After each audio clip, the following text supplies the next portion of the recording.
Contexto cultural. A continuación, vamos a hablar sobre el contexto histórico-cultural en el que se desarrollaron estos tres enfoques. El primero de ellos es el conductismo. El conductismo surge a principios del siglo XX, 1913, en Estados Unidos.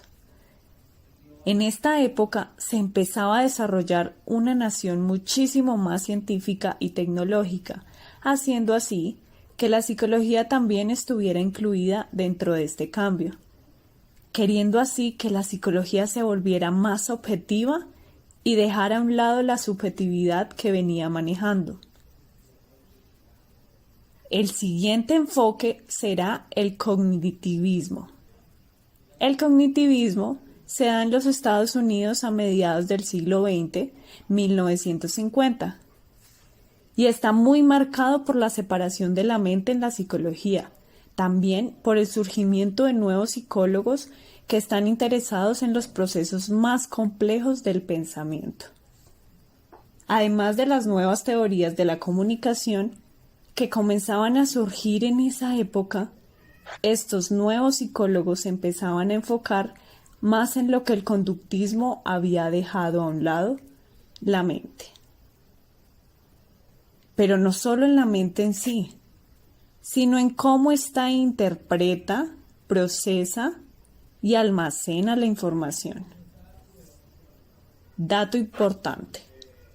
Con el surgimiento de la cibernética y los computadores, los nuevos psicólogos encuentran una manera más fácil de expresar su idea sobre el cognitivismo, haciendo semejanza entre mente y ordenador.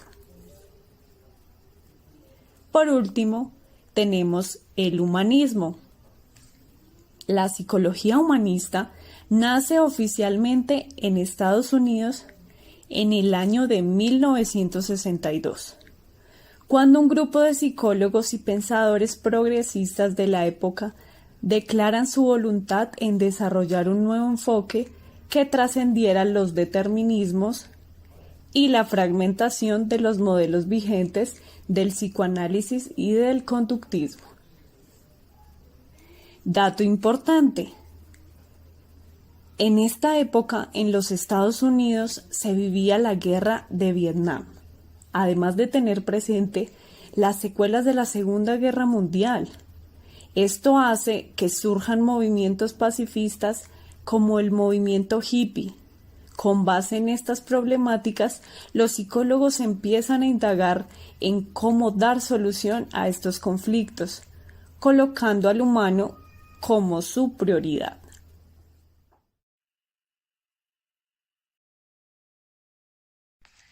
Los principales exponentes de estos tres enfoques son conductismo.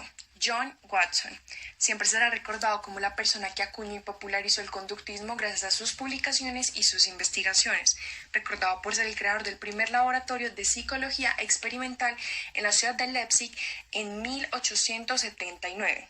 Al igual es conocido como el fundador de la escuela conductista. Otro de sus principales iniciadores fue Frederick E. Skinner, que condujo un trabajo pionero en la psicología experimental. Defendió el conductismo, que consideraba el comportamiento como una función de la historia ambiental de refuerzo.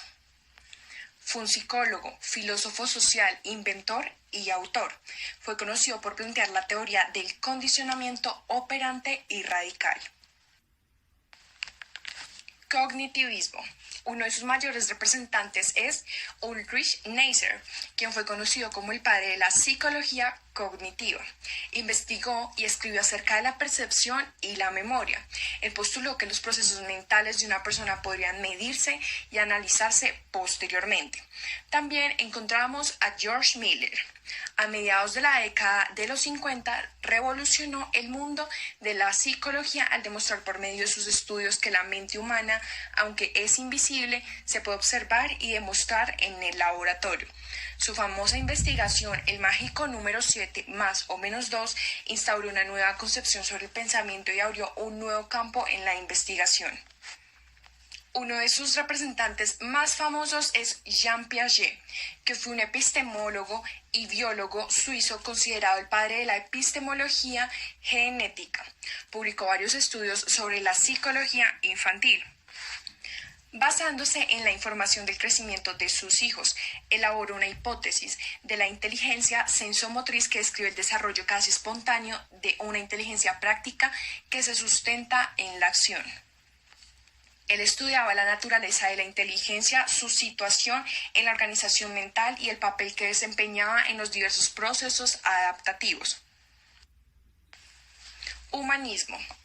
Sus mayores representantes fueron Abraham Maslow, fue un psiquiatra y psicólogo estadounidense, impulsor de la psicología humanista que se basa en conceptos como la autorrealización, los niveles superiores de conciencia y la trascendencia.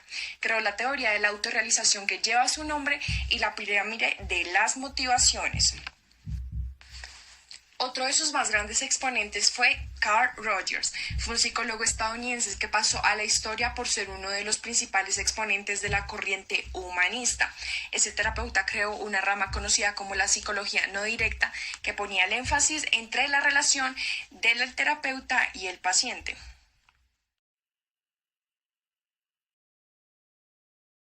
¿Qué estudia la psicología según estos tres enfoques?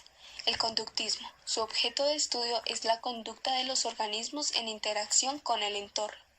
En cambio, para el cognitivismo, el objeto de estudio son los procesos mentales o procesos cognitivos que se dividen en dos partes. Los procesos básicos, que son la base que nos permite recibir la información, almacenarla y utilizarla para después, los cuales son sensación y percepción, memoria y atención. Adicionalmente, encontramos los procesos superiores, encargados de integrar la información, que son pensamiento y lenguaje. Por otro lado, el humanismo estudia la esencia del ser humano que no se fragmenta. Se parte de una mirada holística de la persona, la cual se refiere a que el individuo es un todo integrado y organizado.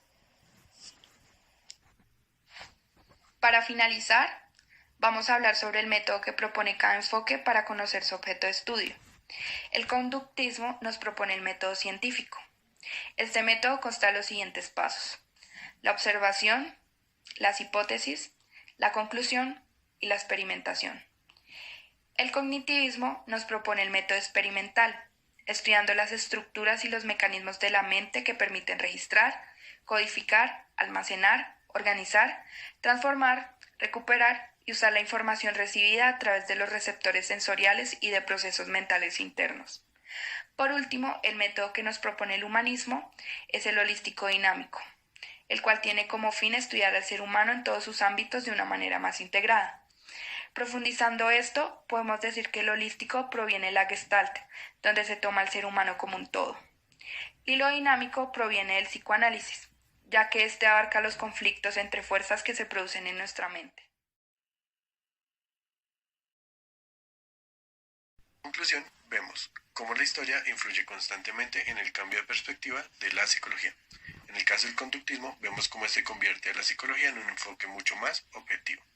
En el caso del cognitivismo, vemos cómo éste recupera los procesos mentales haciendo su famosa analogía de la mente como ordenador, llegando así al humanismo, donde lo que más importa es la persona como tal. Adicional a esto, vimos cómo los iniciadores dejaron grandes aportes a lo que conocemos hoy como psicología, abriendo campo a nuevas preguntas de investigación y debates sobre sus propuestas. También dieron un paso importante. No solo pusieron nuevos enfoques, sino se esforzaron por realizar grandes investigaciones comprobando sus teorías.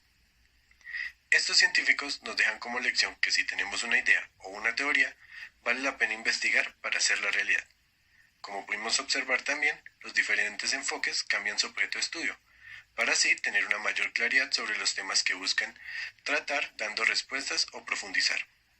Por otro lado, podemos destacar algo interesante, y es que a pesar de que el conductismo y el cognitivismo comparten la experimentación en sus métodos, cada uno experimenta para buscar resultados totalmente diferentes. Uno busca las causas del comportamiento mediado por el ambiente, y el otro la experimentación para comprender los procesos mentales internos, Además, vemos cómo el humanismo utiliza varias teorías y enfoques para tratar al ser humano como un todo integral. Otra cosa que cabe resaltar es que este proyecto nos trajo un grandes aprendizajes. Nos enseñó que la psicología no es solo un enfoque, sino que es un conjunto de varios puntos de vista, varias teorías, varios objetos de estudio. Además que fue bastante productivo profundizar de la manera en la que lo hicimos en cada enfoque. Con eso nos pudimos dar cuenta que tienen semejanzas, tienen diferencias y que la verdad la programación en la que se manejó este proyecto integrador fue bastante productiva y la manera en que cada profesor nos enseñó su respectivo enfoque, la verdad que hizo que esto quedara mucho más claro. No teniendo nada más que decir, gracias.